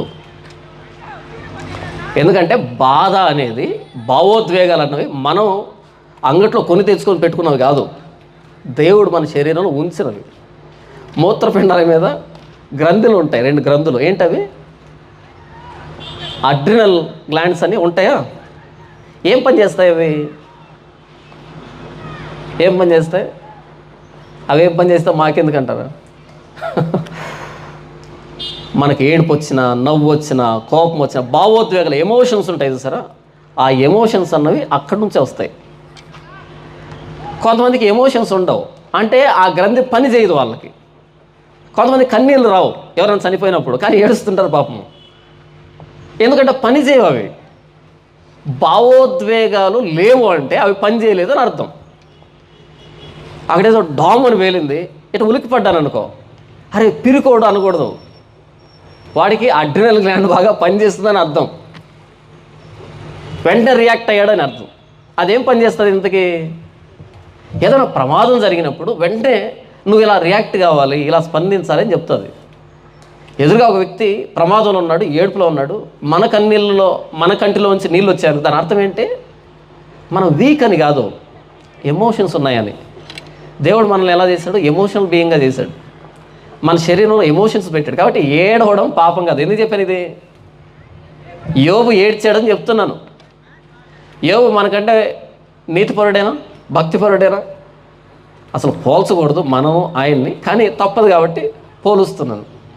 యోబు ఏడ్చాడు, ఏడుపుని దేవుడు తప్పు పట్టలేదు, ఏడవచ్చు. యేసుప్రభు ఏడ్చాడా? మనం ఏడవచ్చా? లక్షణంగా బేషుగ్గా ఏడవచ్చు. కానీ ఆ ఏడుపులో దేవుని పట్టుకుని వచ్చి ఎందుకు ఇలా చేసావు అని అనకూడదు. అసలు నీకు దయ అనేదే లేదా, నీకు కరుణ అనేదే లేదా, నేను ఏం పాపం చేసావు, ఇలాంటి రొట్ట డైలాగులు వేయకూడదు. ఏడవాలంటే గుండె పగిలేటట్టు ఏడవచ్చు, తప్పేం కాదు. కానీ దేవుని పట్టుకొచ్చి దేవుని నిందిస్తూ ఏడవకూడదు, అది తప్పు. యోబు ఏడుస్తున్నాడు చూడండి. అప్పుడు యోబు లేచి తన పై వస్త్రం చింపుకొని తల వెంట్రుకలు గొరిగించుకొని నేల మీద సాష్టాంగపడి నమస్కారం చేసి ఇట్లా, నేను మొదటి భాగంలో ఏడ్చాడు, ఎంత ఏడవాలో అంత ఏడ్చాడు. ఏడుపు చివరిలో ఏం చేశాడు? సాష్టాంగపడ్డాడు, సాగిలపడ్డాడు, నమస్కారం చేసి దేవుడికి నమస్కారం చేస్తూ సాష్టాంగపడి ఇప్పుడు దేవుడిని అంటున్నాడు చూడండి, నేను నా తల్లి గర్భంలో నుండి దిగంబరినే వచ్చితని, దిగంబరినై అక్కడికి తిరిగి వెళ్ళేదను. యెహోవా ఇచ్చెను, యెహోవా తీసుకుని పోయాను, యెహోవా నామమునకు స్తుతి కలుగునుగాక.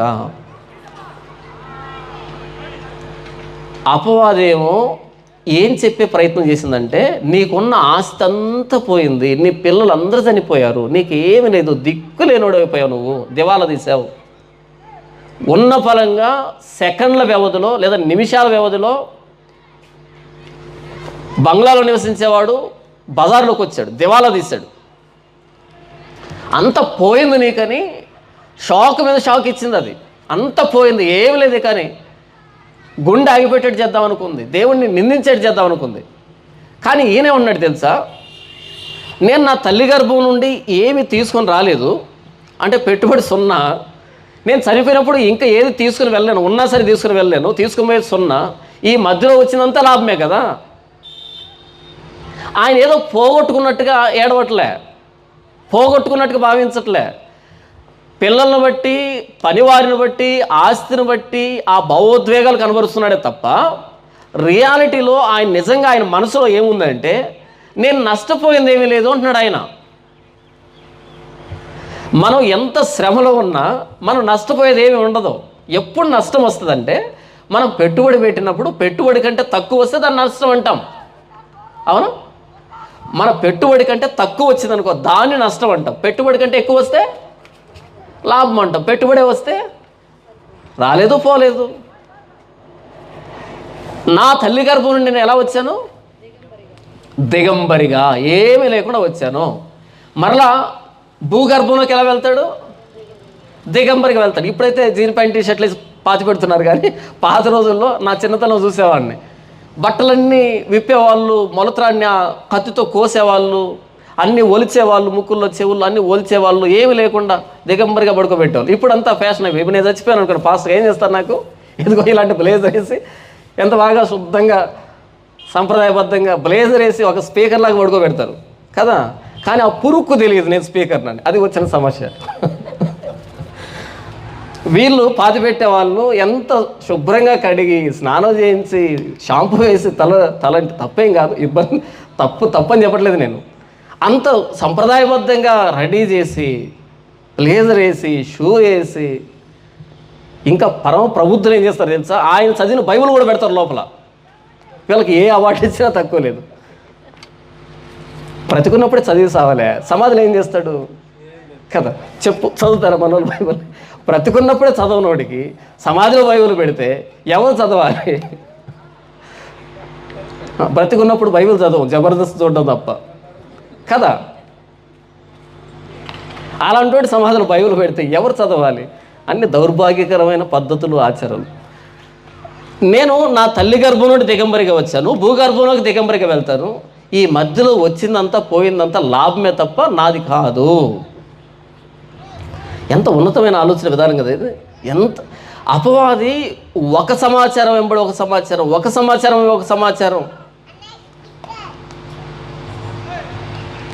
యోబుని ఉన్న ఫలంగా నేలగోల్చడానికి, యోబు దూషించడానికి, అసలు దేవుడు ఎక్కడున్నాడండి అనే దానికి, దేవుని దూషించడానికి అంత ప్రయత్నం చేస్తే, కానీ యోబు ఎలాంటి ఆలోచన ఉన్నాడు అంటే ఏడ్చాడు భావోద్వేగాన్ని బట్టి. కానీ ఆయన ఏమని చెబుతున్నాడు అంటే, నేను తీసుకుని వచ్చింది లేదు, నేను తీసుకుని పోయేది లేదు, కాబట్టి నాకేం పోలేదు. మరి పోయింది ఏంటి అంటే ఆయన చెబుతున్నాడు చూడండి, యెహోవా ఇచ్చెను, యెహోవా తీసుకుని పోయాను. అపవాది దేవుని దగ్గర ఏమన్నాడు, నీవు నీ చేయి చాపి. పై వచనంలో ఏమంటాడు, యోబు ఊరకయే దేవుని యందు భయభక్తులు కలవాడాయన, నీవు అతనికిని అతని ఇంటి వారికిని అతని కలిగిన సమస్తమునకు చుట్టూ కంచె వేసేటివి కదా. నీవు అతని చేతి పనిని దీవించుచుండుట చేత అతని ఆస్తి దేశంలో బహుగా విస్తరించి ఉన్నది. యోబు ఆస్తి ఎలా వచ్చిందో అపవాది చెప్తున్నాడు. యోబు ఆస్తి చుట్టూ కంచె వేసింది దేవుడే అని చెబుతున్నాడు అపవాది. దేవుడు తన చేయి జాపితే కానీ యోబు ఆస్తి పోదు, యోబుకి నష్టం కలగదని అపవాది చెప్తున్నాడు. ఇది చెప్పకుండానే యోబు గుర్తించాడు దాన్ని, నాకు కలిగిన ప్రతిదీ ఆయన ఇచ్చిందే అని. ఇక్కడ యెహోవా ఇచ్చాడు అంటే ఆయనకున్న ప్రతి దాని వెనకాల దేవుడే ఇచ్చాడని యోబుకి స్పష్టమైన అవగాహన ఉంది. ఆయన తెలివితోనూ, ఆయన సామర్థ్యంతోనూ, ఆయన వివేకంతోనూ ఆయన సంపాదించుకునే కాదు అవి. ఆయన ఇచ్చాడు, అవి నాకు వచ్చాయి. అంతేనా? ఆయన ఇచ్చాడు, అవి నాకు వచ్చాయి. ఇప్పుడు ఎవరు తీసుకున్నారంటే వాటిని? సుడిగాలి కాదా, ప్రకృతి వైపరీత్యం కాదా, లేకపోతే శవాయులో కల్దీలో శత్రువులు కాదా, లేకపోతే ఆకాశం పడినటువంటి ఆ పిడుగు కారణం కాదా, మెరుపు కారణం కాదా? కాదు. ఎవ్వరికి ఆపాదించటం లేదు. యెహోవా ఇచ్చాడు, యెహోవానే తీసుకున్నాడు అని ఏమంటున్నాడు, యెహోవా నామమునకు స్తుతి కలుగునుగాక, యెహోవాకు స్తుతి కలుగునుగాక. అంటే ఏం చెప్తున్నాడు యోబు శ్రమలో?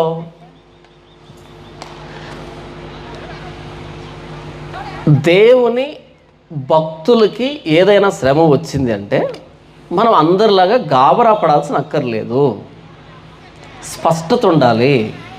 ఆయన అనుమతి లేకుండా నా మీదకి ఏ శ్రమ రాదు. వచ్చింది అంటే ఈ శ్రమ ఎంతవరకు రావాలో కూడా ఆయనే అనుమతించాడు. ఆయన ఇచ్చిందే, ఆయన తీసుకున్నదే. ప్రతి దాని వెనకాల దేవుని కనుచూపుని మనం గుర్తించగలిగితే మనం భయపడాల్సిన అక్కర్లేదు. మీరు ఎప్పుడైనా హాస్పిటల్ వెళ్ళండి, ఈ స్కానింగ్ ఉంటుంది, తెల్లటి మెషిన్ ఉంటుంది చూసారా, ఏమంటుంది, సిటీ స్కాన్ అంటారు కదా. ఇలా రౌండ్గా పెద్ద మ్యాగ్నెట్ ఒకటి ఉంటుంది, ఒక స్ట్రెచ్చర్లో పెట్టి అలా లోపలికి వెళ్తారు బాడీ అంతా కదా. చాలామందికి అదంటే భయం. ఎందుకని? దాంట్లో పడుకోబెట్టి ఏదో నొక్కుతారు, అలా లోపలికి వెళ్ళిపోతుంది. మనం లోపలికి వెళ్ళిపోతాం. లోపల ఏమైనా కనపడుతుందా? లోపల ఏమీ కనపడదు. ఆ రూమ్లో ఎవరిని ఉంచరు, తోడు వెళ్ళిన అందరినీ బయట పంపించేస్తారు, ఆ రూమ్ లాక్ చేస్తారు, ఈ ఒక్క వ్యక్తిని పడుకోబెడతారు. అలా లోపలికి వెళ్ళగానే మొత్తం అంతా చీకటి, ఏం కనపడదు. లోపలికి వెళ్ళిన తర్వాత కొత్త కొత్త శబ్దాలు వస్తూ ఉంటాయి, బీప్ సౌండ్ వస్తూ ఉంటుంది, ఏంటేంటో సౌండ్లు వస్తూ ఉంటాయి. అవి మనకి ఎప్పుడు పరిచయం లేని శబ్దాలు అవన్నీ. అదొక మెషీను. ఇక్కడ స్ట్రక్ అయిపోయానా, అరవడానికి ఉండదు, కదలడానికి ఉండదు, కదలకూడదు. ఒక్కోసారి ఏం చేస్తారు తెలుసా, అమ్మ ఆ పిల్లలు నాకే కనపడుతున్నారా, మీకు కూడా కనపడుతున్నారా? ఆ పిల్లలు ఎవరు పిల్లలు ఇంతకీ?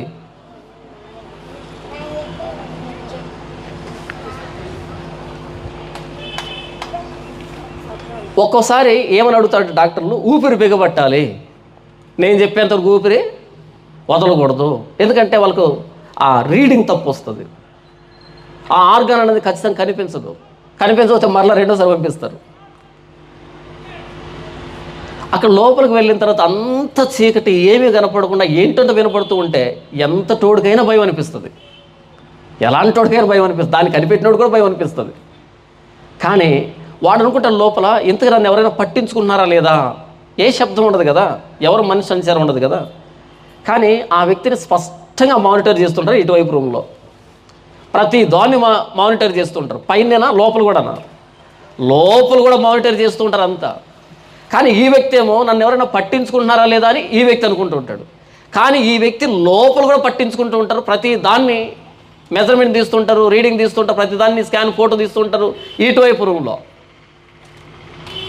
శ్రమలో మనకు తెలియకుండా మన ప్రతి రంగాన్ని చూస్తున్నటువంటి దేవుడు పైన ఉన్నాడు.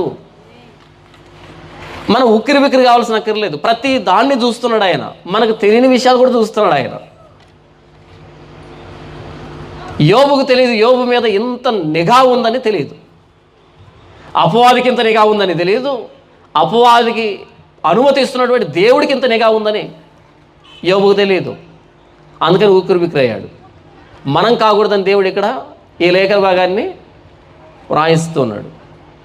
శ్రమ అందరికీ రాదు. ఎందుకు రాదు? ఈ మధ్య ఎవరు అడిగారు, అపవాది అంటే ఎవరు అని అడిగితే నేను చెప్పాను, అపవాది అంటే నేరారోపణ చేసేవాడు, శోధించేవాడు, మనుషులు ప్రమాదంలో వేసేవాడు అనగానే, అయితే నన్ను నేస్తాడా అపవాది అన్నాడు. ఎవరు? క్రైస్తవుని బయట ఉన్న వ్యక్తి. నేను అన్నాను, చచ్చా పొరపాటుగా నీ జోలికి రాడు ఆ వ్యక్తి అన్నా. అదేంటి అన్నాడు. వాడు వచ్చేది ఎవరి జోలికి? దేవుళ్ళలో ఉన్న వాళ్ళ జోలికి వస్తాడు వాడు. అవునా? బుట్టలో ఉన్న చేపలకి ఎవడైనా గాలం వేస్తాడా? వేయడు. ఎందుకని? ఆల్రెడీ బుట్టలో ఉన్నాయి, కదలకుండా పడిపోయినాయి, వాటికి గాలం వేసాడంటే మూర్ఖుడు. అపవాది మూర్ఖుడు కాదు కదా, వాడు గాలం వేసే దేనికి? నదిలో ఈదుతున్నటువంటి, చెరువులో ఈదుతున్నటువంటి చేపకేస్తాడు వాడు. దేవుళ్ళలో ఉన్న వ్యక్తులకి శ్రమ పరసంబంధంగా వస్తుంది, అపవాది తీసుకుని వస్తాడు. అది ఏ శ్రమ అయినా కావచ్చు, అది ప్రకృతి వైపరీత్యం కావచ్చు, అది అనారోగ్యం కావచ్చు, తర్వాత మనం చూస్తాం, అనారోగ్యం కావచ్చు, లేకపోతే ఎమోషనల్గా భావోద్వేగాల పరంగా కావచ్చు, ఏదైనా స్పిరిచువల్గా కావచ్చు, మెంటల్గా కావచ్చు, సోషల్గా కావచ్చు, ఫైనాన్షియల్గా కావచ్చు, ఏదైనా కావచ్చు. మన జీవితంలో వచ్చే శ్రమ వెనకాల మనకు తెలియని విషయాలను కూడా చూస్తున్నటువంటి దేవుడు ఉన్నాడు, ఆయన కనుసన్నల్లోనే ప్రతిదీ జరుగుతుంది అని మనకు నిజంగా అర్థమైనప్పుడు మనం భయపడాల్సిన అక్కర్లేదు. ఆయన ఎంతవరకు అనుమతించాలో అంతవరకు అనుమతిస్తాడు, ఎంతసేపు అనుమతించాలో అంతసేపు అనుమతిస్తాడు. ఆయనకు తెలియకుండా జరగట్లేదు అన్నది మనకు ధైర్యాన్ని ఇస్తుంది. సమస్యకి పరిష్కారం వచ్చినప్పుడు మనకు ధైర్యం వస్తే అది మామూలు విషయం. సమస్యకు పరిష్కారం రాకుండానే దేవుణ్ణి బట్టి ధైర్యం వస్తే అది బైబిల్ మనల్ని కోరుతూ ఉన్నది, మనల్ని చూడాలని ప్రయత్నం చేస్తూ ఉన్నది. దేవుణ్ణి బట్టి మనకు ధైర్యం రావాలి. పరిష్కారం వచ్చినప్పుడు అందరు నవ్వుతారు, అందరు సంతోషపడతారు, పెద్ద విశేషమేం కాదు అది. ఇంకా పరిష్కారం రాకముందే, పరిష్కారం కనుచూపు మేరలో కనబడక ముందే, పరిష్కారం వస్తుందో లేదు తెలియక ముందే యెహోవా ఇచ్చాడు, యెహోవా తీసుకున్నాడు, యెహోవా నామానికి స్తుతి కలుగును గాక అని అనగలిగితే అది బైబిల్ మనకు నేర్పిస్తున్నది.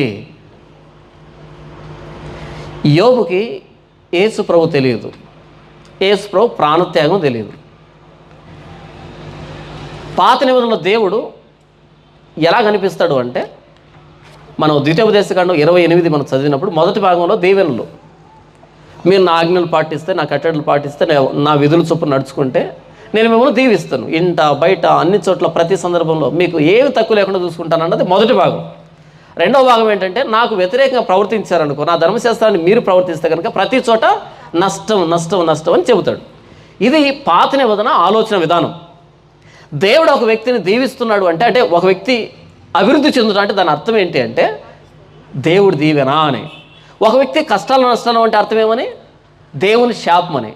అలా ఏదైతే దేవుని శాపంగా పరిగణించబడుతుందో అక్కడ నిలవబడి, ఆ ఆలోచన విధానం నిలవబడి యోబు ఏం చేస్తున్నాడు? ఇది దేవుని శాపం కాదు,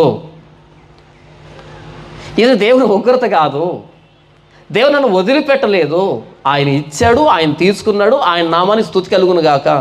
మొత్తం ఆనాటి ఆలోచన విధానానికి ఎదురు తిరిగాడు. మీకు అర్థమవుతుందా యోబు చేసిన సాహసం ఏంటో? మనకిప్పుడు చిన్నది కనిపించవచ్చేమో.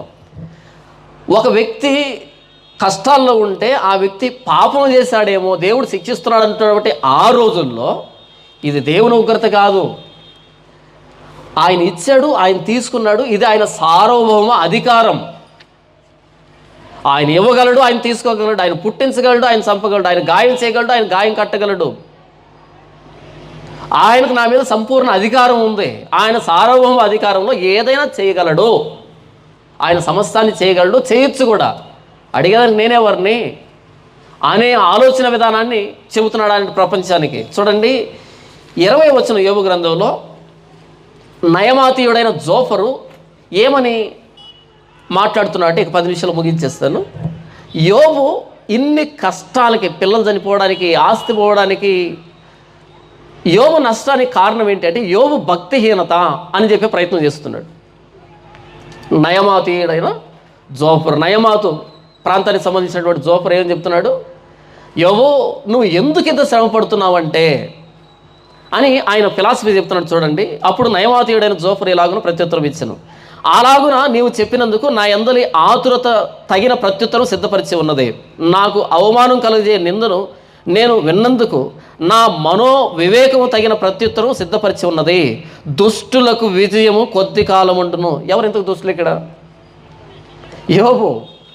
దుష్టులకు విజయము కొద్ది కాలం ఉంటుంది, భక్తిహీనులకు సంతోషం ఒక నిమిషం మాత్రం ఉండను.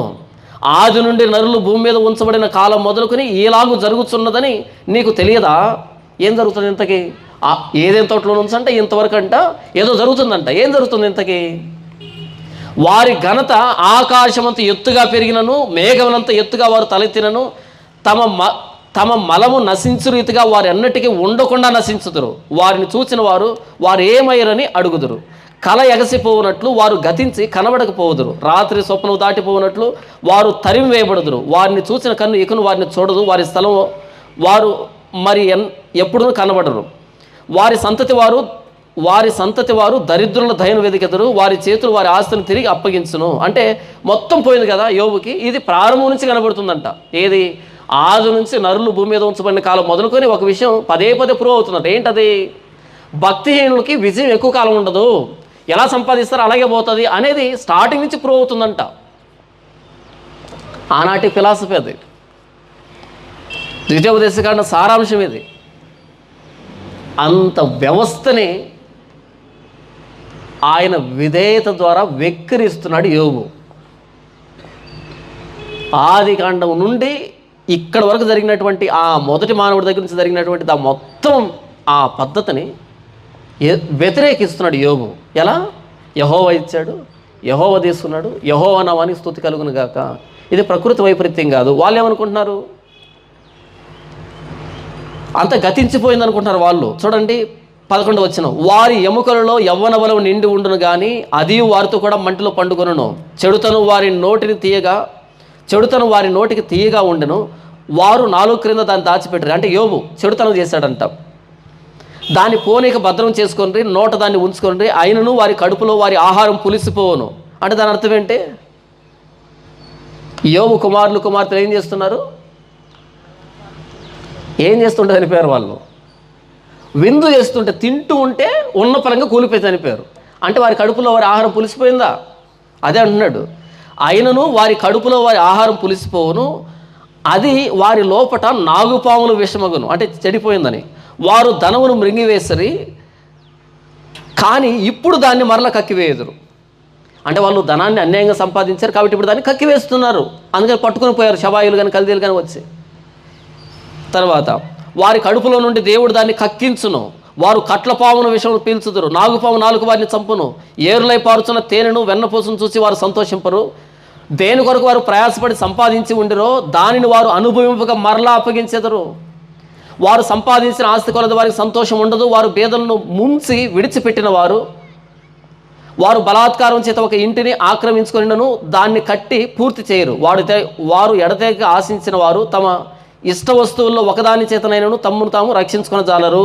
వారు మృంగివేయునది ఒకటియో లేదు గనక వారి క్షేమస్థితి నిలవదు. వారికి సంపాద్యం సంపూర్ణంగా కలిగిన సమయంలో వారు ఇబ్బంది పడుదురు. దురవస్థలో ఉండు వారందరి చెయ్యి వారి మీదకి వచ్చును. వారు కడుపు నింపుకొననై ఉండగా దేవుడు వారి మీద తన కోపాగ్ని కురిపించును. కోపాగ్ని పిడుగుపడింది కదా, ఇక్కడేమంటున్నాడు, వారు కడుపు నింపుకొననై ఉండగా, అంటే భోజనాన్ని కూర్చున్నారు కదా, నింపుకొననై ఉండగా దేవుడు వారి మీద తన కోపాగ్ని కురిపించును. వారు తినుచుండగా దాన్ని కురిపించును. ఇనుప ఆయుధం తప్పించుకున్నట్టుకై వారు పారిపోగా ఇత్తడి విల్లు వారి దేహముల గుండా బాణములు పోవిడుచును.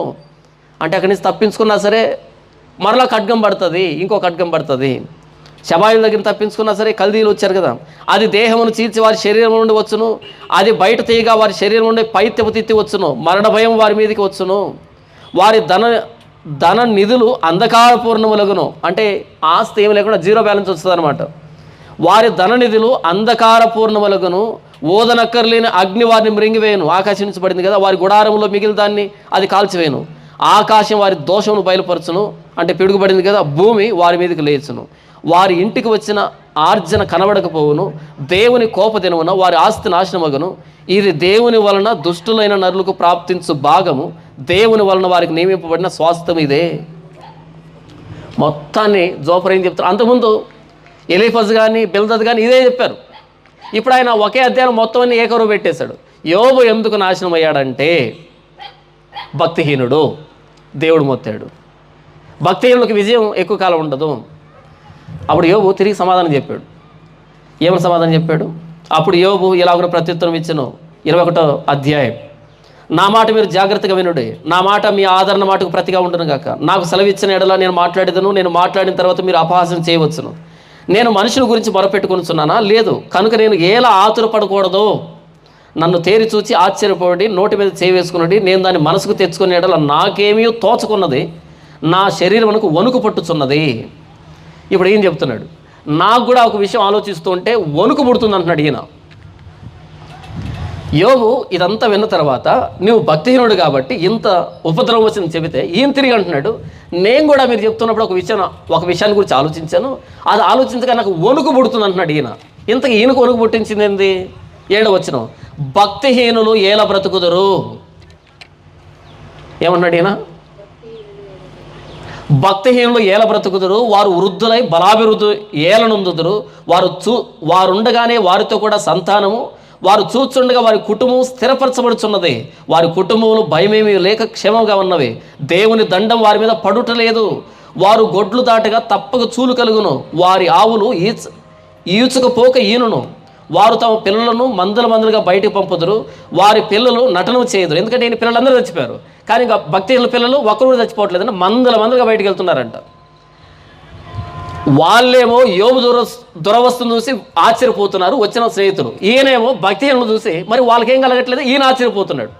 అంటే అర్థం ఏంటంటే దేవుడు భక్తిహీనుడు, భక్తి పరుడు అని కాకుండా ఆయన సార్వభౌమ అధికారంలో జరుగుతున్నాయి ఇవన్నీ.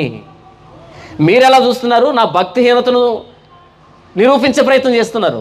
ఇది జరిగింది భక్తిహీనతను బట్టి కాదు. ఒకవేళ భక్తిహీనతను బట్టే అయితే కనుక బయట మిగిలినటువంటి భక్తిహీనులు ఎలా బ్రతుకుతున్నారు, ఎలా అభివృద్ధి చెందుతున్నారు, వారి పిల్లలు ఎలా మందలుగా బయటకు వెళ్తున్నారు, వారి పశువులు చూడండి,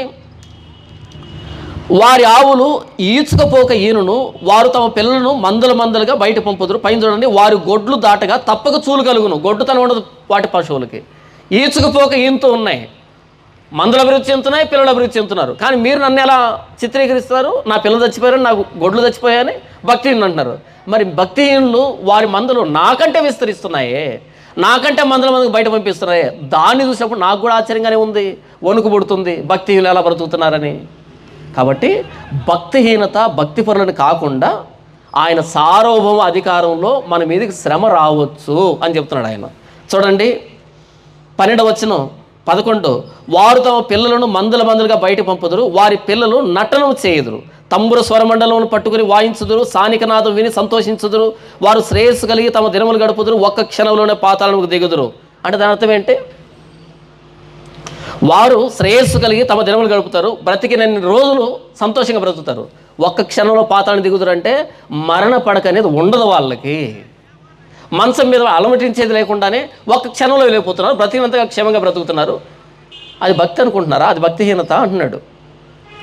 ఇలా ఆయన మొదలుపెట్టి భక్తిహీనులు ఎలా బ్రతుకుతున్నారని ఈయన ఆశ్చర్యపోతున్నాడు, ఈయన భక్తిహీనుడని వాళ్ళు నిరూపిస్తున్నారు. మొత్తంగా చెప్పేది ఏంటంటే, శ్రమ అందరికీ రాదు. శ్రమ అందరి జీవితంలో దేవుడు అనుమతించడు. శ్రమ పడ్డామంటే మనం దేవుని దృష్టిలో ఉన్నామని, అపవాది మనల్ని టార్గెట్ చేశాడని, అపవాది దృష్టిలో మనం కనబడ్డాం కాబట్టి వాడు మనల్ని శ్రమ పెడుతున్నాడు. శ్రమ మంచిదే. చూడండి రోమిలు రాసిన పత్రిక 5వ అధ్యాయం, నేను ముగించేస్తున్నాను. రోమిలు రాసిన పత్రిక 5వ అధ్యాయము 3వ వచనం, అంతేకాదు శ్రమ ఓర్పును, ఓర్పు పరీక్షను, పరీక్ష నిరీక్షణను కలుగు చేయనని ఎరిగి శ్రమల యందును అతిశయపడదుము. ఏం చేస్తా అంటే శ్రమ ఓర్పు, ఓర్పు పరీక్ష, పరీక్ష నిరీక్షణ కలుగు చేయనని ఎరిగి శ్రమ యందు మనం ఏం చేద్దాం? అతిశయపడదాం. 8వ అధ్యాయం 18వ వచనం, మన ఎడల ప్రత్యక్షం కాబో మహిమ ఎదుట ఇప్పటి కాలపు శ్రమలు ఎన్న తగినవి కావనించుతున్నాను. మన ఎదుట ప్రత్యక్షంగా మహిమ ఎదుట ఇప్పటి కాల శ్రమలు ఏంటి? ఎన్న తగినవి కావు అని మాట్లాడుతున్నాడు. క్రీస్తు మన కొరకు శ్రమపడి, మనం శ్రమపడుతున్నామంటే కారణం ఉంది. మరి క్రీస్తు ఎందుకు శ్రమపడ్డాడు? క్రీస్తు దేని శ్రమపడ్డాడు? పేతురు శ్రమను గురించి ఒక అద్భుతమైన మాట చెప్పాడు, చదివి ముగించేస్తాను. పేతురు రాసిన మొదటి పత్రిక 1వ అధ్యాయము 5వ వచనం నుంచి, కడవరి కాలం యందు బయలుపరచబడుటకు సిద్ధముగా ఉన్న రక్షణ మీకు కలుగునట్లు విశ్వాసం ద్వారా దేవుని శక్తి చేత కాపాడబడు మీ కొరకు ఆ స్వాస్థ్యం పరలోకమునందు భద్రపరచబడి ఉన్నది. ఇందువలన మీరు మిక్కిలి ఆనందించున్నారు. కానీ అవసరం బట్టి నానా విధములైన శోధనల చేత ప్రస్తుతమున కొంచెము కాలం మీకు దుఃఖము కలుగుతున్నది. నశించిపోవు సువర్ణము అగ్ని పరీక్ష వలన శుద్ధపరచబడుతున్నది కదా, దానికంటే అమూల్యమైన మీ విశ్వాసము ఈ శోధనల చేత పరీక్షకు నిలిచినదై యేసుక్రీస్తు ప్రత్యక్షమైనప్పుడు మీకు మెప్పును, మహిమయు, ఘనతయు కలుగుటకు కారణమగును. శోధన ఏం చేస్తుందంట? శ్రమ ఏం చేస్తుందంట? మనల్ని దుఃఖం, బాధ ఏం చేస్తుందంట? సువర్ణాన్ని అగ్ని ఎలాగైతే మెరుగు పెడుతుందో శ్రమ విశ్వాసాన్ని అంత మెరుగు పెడుతుంది. కాబట్టి శ్రమలో మనం ఎలా ఉండాలి? ప్రభు శ్రమని జ్ఞాపకం చేసుకోవాలి. యోబుకి భాగ్యం లేదు. దేవుడు నన్ను ప్రాణం పెట్టేంతగా ప్రేమిస్తున్నాడు అనే విషయం యోబుకు తెలియదు. యోబుకి ఎలా తెలుసు? దేవుడు ఆయన దీవిస్తాడు, ఆశీర్వదిస్తాడని తెలుసు. కానీ మనకేం తెలుసు అంటే, నా కోసం శిలువలో ప్రాణం పెట్టిన యేసు ప్రభు నన్ను ఈ శ్రమకి అప్పగించడం అంటే ఏదో కారణం ఉంది. కాబట్టి యోబు కంటే ఎక్కువైన అతిశయం నాకు నీకు ఉండాలి. ఎందుకని? మనకు దేవుడు ఎలా తెలుసు అంటే, మన కోసం శిలువలో ప్రాణం పెట్టిన ఆయన, ప్రాణం పెట్టేంతగా ప్రేమించిన ఆయన. కానీ యోబుకి ఈ విషయం తెలియదు. పాపం యోబుకు తెలియకపోయినా సరే యెహోవా ఇచ్చెను, యెహోవా తీసుకొని పోయాను, యెహోవా నామని స్తుతి కలుగును గాక. మరి మనం ఏమనాలి? ఆయన నా కోసం శిలువలో ప్రాణం పెట్టేంతగా ప్రేమించినాడు, నన్ను ఈ శ్రమకు అప్పగించాడు అంటే ఇందులో ఆయనకు మహిమ ఏదో దాగి ఉంది, అంతే. ఆయన నా కోసం శ్రమ అనుభవించాడు, ఆయన కోసం శ్రమ అనుభవించే భాగ్యం నాకు దక్కింది. ఆయనలో విశ్వాసం ఉంచడం మాత్రమే కాకుండా ఆయన శ్రమలో పాలువారమయ్యే భాగ్యాన్ని మనకు దేవుడు అనుగ్రహించాడు. అందరికీ కూడా అది. క్రీస్తు శ్రమలో పాలువారై ఉన్నంతగా సంతోషించారు అపోస్తులుడైన పౌలు కానీ. మనం క్రీస్తు శ్రమలో పాలువారసులు కావద్దా? కాబట్టి ప్రాణం పెట్టి మనల్ని ఆయన స్వరక్తంలో కొన్నటువంటి దేవుడు మనం శ్రమ పడుతూ ఉన్నప్పుడు మనల్ని వదిలిపెడతాడా? అది ప్రశ్న. మనల్ని ఆయన స్వరక్తంతో కొనుక్కున్నాడు. మనం శ్రమపడేది ఆయన తెలీదా? మన ఇబ్బంది ఆయనకు తెలీదా? ఎంతవరకు శ్రమ పెట్టాలో, ఎంతవరకు అనుమతించాలో తెలీదా ఆయనకి? ప్రాణం పెట్టిన దేవుడు. మనం శ్రమ పడుతున్నప్పుడు మనకు పరిష్కారం కోసం కదా ఎదురు చూడాల్సింది. ప్రభు శ్రమని అర్థం చేసుకునే ప్రయత్నం చేద్దాం. మనకు పరిష్కారం ఎక్కడి నుంచి వస్తుంది అంటే ప్రభు శ్రమని అర్థం చేసుకునే దాంట్లో నుంచి వస్తుంది. ఆ పరిష్కారం ఏంటి అంటే దేవుడు అర్థమవుతాడు, దేవుని ప్రేమ అర్థమవుతుంది. శ్రమ అందరికీ రాదు. యోబు జీవితంలో శ్రమ అనుమతించబడింది కాబట్టి యోబు గ్రంథం వచ్చింది. యోబు జీవితంలో శ్రమ లేకపోతే 4 వచనాలు రాయడానికి ఏమీ లేదు అక్కడ, 5 వచనాలు రాయడానికి ఏమీ లేదు అక్కడ. యోబు జీవితంలో శ్రమ వచ్చింది. ప్రతి అక్షరం సువర్ణాక్షరాలతో చరిత్రలో లిఖించబడింది తరతరాలకి. యోబుని చూసామా మనం? చూడలే. కానీ ఆయన ప్రతి శ్రమ లిఖించబడింది ఇక్కడ. శ్రమలో నుంచి మనకు ఓర్పు రావాలి. ఓర్పు పరీక్షను పుట్టించాలి, పరీక్ష నిరీక్షణను పుట్టించాలి. అది మనలో ఉన్న భక్తిహీనత అంతటిని తీసివేయాలి. అగ్ని బంగారాన్ని శుద్ధిపరిచినట్టుగా శుద్ధిపరచాలి. దేవుడు ఊరికనే శ్రమ అనుమతించడు. ప్రతిదానికి కారణం ఉంటుంది, ప్రతి దానికి కారణం ఉంటుంది. మనకు ప్రస్తుతం ఉన్నటువంటి పరిస్థితి అర్థం కాకపోయినా సరే ప్రభువు చూస్తున్నాడనే ధైర్యం, నా కోసం శిలువలో ప్రాణం పెట్టిన ప్రభువైన యేసుక్రీస్తు నన్ను కొన్నాడు ఆయన రక్తంతో, ఆయనకు ఈ శ్రమ తెలుసు, నా కోసం శ్రమ పడినోడు నా శ్రమలో నన్ను వదిలిపెట్టడు, ఆయనకు ఒక కారణం ఉంది అని అర్థం చేసుకోగలిగితే అది మనకి ఆదరణ, ధైర్యాన్ని ఇస్తుంది.